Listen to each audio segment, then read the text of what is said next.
क्योंकि आज तक के पास जिस तरह के वीडियोस आ रहे हैं, ग्राउंड रिपोर्टिंग हमारे रिपोर्टर्स करके जो तस्वीरें भेज रहे हैं, बहुत सारे ऐसे गांव हैं या फिर शहर के कई हिस्से जहां पर वैक्सीनेशन को लेकर एक अलग तरह का डर और दहशत का माहौल देखने को मिल रहा है।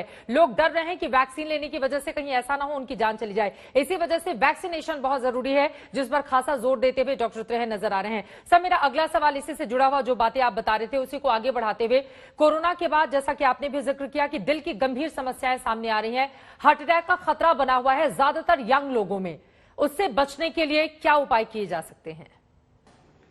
तो ये इसका एक ही इलाज है कि आपको अगर जो आपका पोस्ट कोविड पीरियड में हार्ट रेट आपके नॉर्मल हार्ट रेट से ज्यादा है, या आप जब एक्सरसाइज करते हो तो एकदम ऊपर चला जाता है, या आप आदी हैं विगरस एक्सरसाइज की और आप उसको करना चाहते हैं, तीनों सिचुएशन में आपको अपने कार्डियोलॉजिस्ट डॉक्टर से इमीडिएटली संपर्क करना चाहिए।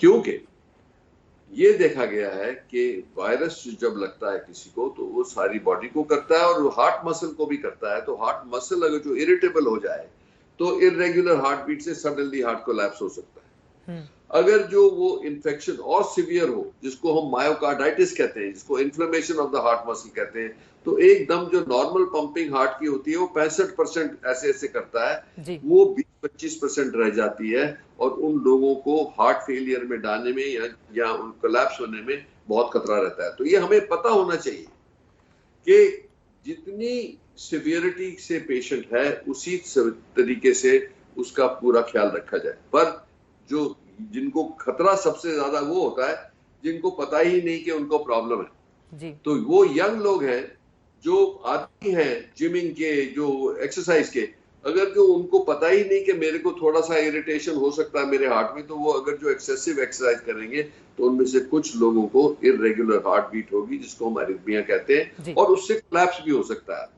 और वैसे ही हमने देखा गया है कि 8-10 लोगों का तो मुझे ही पता है जो हमारे हॉस्पिटल में नहीं बाहर से आए हैं, जिनको सडनली हार्ट अटैक हुआ, जिनको कोई एक्सपेक्टेड नहीं था, यंग लोग थे जो बिल्कुल फिट एथलेटिक टाइप थे। तो इसीलिए ये वार्निंग उनको जा रही है बहुत क्लियरली कि ऐसे एहसास में ना रहे कि मेरे को अपना चेकअप करा लो पहले जी। एक इक्विपमेंट होती है जो हमारे पास है जिसको कहते हैं VO2 max।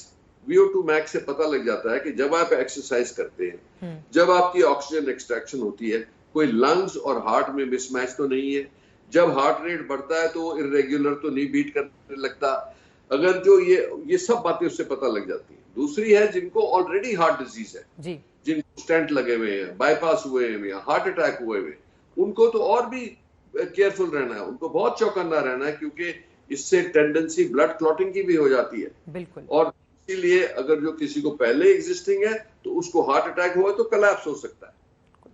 सिमिलरली जिनके स्टेंट लगे हुए हैं, अगर जो वो क्लॉट हो गए तो वो कोलैप्स कर सकते हैं।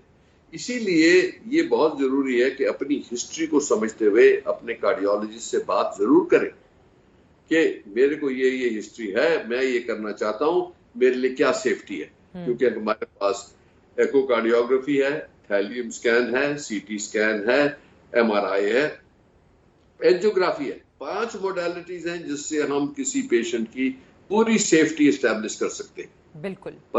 पर उनको अगर जो नॉलेज ही नहीं होगी पब्लिक को, क्योंकि उनको पता ही नहीं था, ये हमें भी नहीं पता था वायरस आने से पहले कि इसके ये प्रॉब्लम हो सकते हैं। ये तो जैसे टाइम निकला है, हमारी समझ बढ़ी है, हम एक्सपीरियंस से पता लग रहा है, तो ये हमारा फर्ज है कि लोगों को वार्न करें और उनकी ट्रीटमेंट करें ठीक टाइम पे बिल्कुल। और ये भरोसा काफी ज्यादा अहम हो जाता है। बहुत सारे सोशल मीडिया के जरिए भी सवाल आ रहे हैं, जिसमें सबसे अहम सवाल ये सामने आया है कि कोरोना नेगेटिव होने के बाद भी अजीब से दौर से एक बहुत बड़ी आबादी इस वक्त गुजर रही है।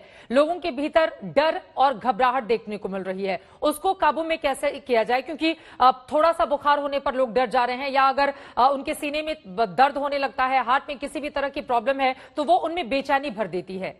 इससे निजात कैसे पाए डॉक्टर त्रेहन? अच्छा, मैं ये बहुत अच्छा क्वेश्चन पूछा गया, क्योंकि देखो हमने देखा है कि लोगों को हफ्ता, 10 दिन, 3 हफ्ते, 4 हफ्ते बाद सडनली फिर से बुखार हुआ, CRP बढ़ गया, सेइंग कि फिर से इन्फ्लेमेशन हो रही है बॉडी के अंदर। बिल्कुल। इसीलिए मैं ये बार बार ये स्ट्रेस कर रहा हूं कि इस वायरस का जो बिहेवियर है वो 100% अभी भी नहीं पता। ये अलग अलग तरीके से करता है एक्ट, जिसका एक्सपीरियंस सिर्फ टाइम से पता लग रहा है। और म्यूटेशन जो हो रहे हैं वो क्या कर रहे हैं ये भी नहीं पता। तो सबसे पहला काम कि वायरस लगे ही नहीं किसी शख्स को। तो इसीलिए आप अपनी प्रोटेक्शन रखोगे तो ये उम्मीद है कि आप सेफ रहोगे। बिल्कुल। दूसरा, वैक्सीनेशन से प्रोटेक्शन ले।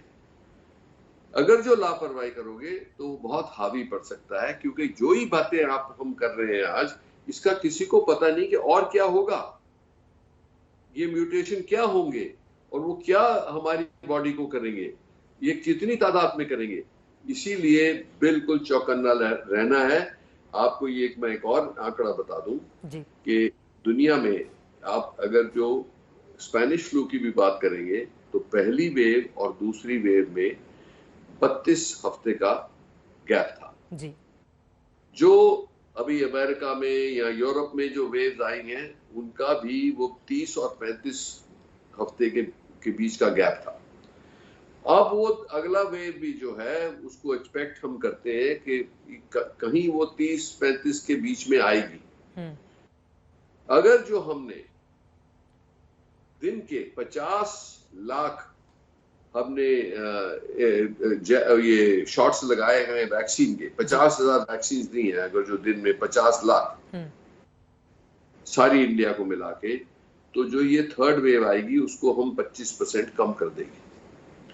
अगर जो हम 70 लाख पर डे लगाते हैं तो ये वेव आधी से भी कम हो जाएगी।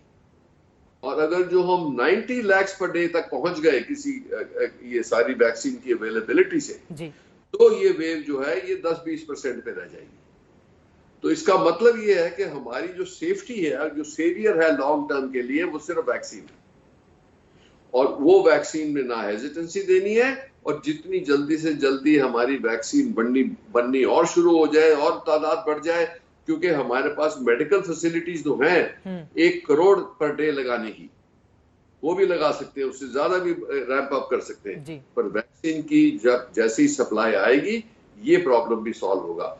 जब हिंदुस्तान में 70% पॉपुलेशन को ये इंजेक्शन लग जाएगा, मतलब के तकरीबन 100 करोड़, मतलब 90 करोड़ 100 करोड़ के बीच में, तब हर्ड इम्यूनिटी होगी, तब, और जिसको हम कहते हैं ह्यूमन शील्ड, उससे फिर हम रिलैक्स करना शुरू कर सकते हैं, क्योंकि उस टाइम इतने लोग भी नहीं बचेंगे जो इन्फेक्शन फैला सकते हैं, और वो भी नहीं बचेंगे जिनको इन्फेक्शन हो सकता है, और वायरस को भी वो चांस नहीं मिलेगा म्यूटेशन का। बिल्कुल, ये नॉर्मल हिस्ट्री है ये ऐसी पेंडेमिक्स की।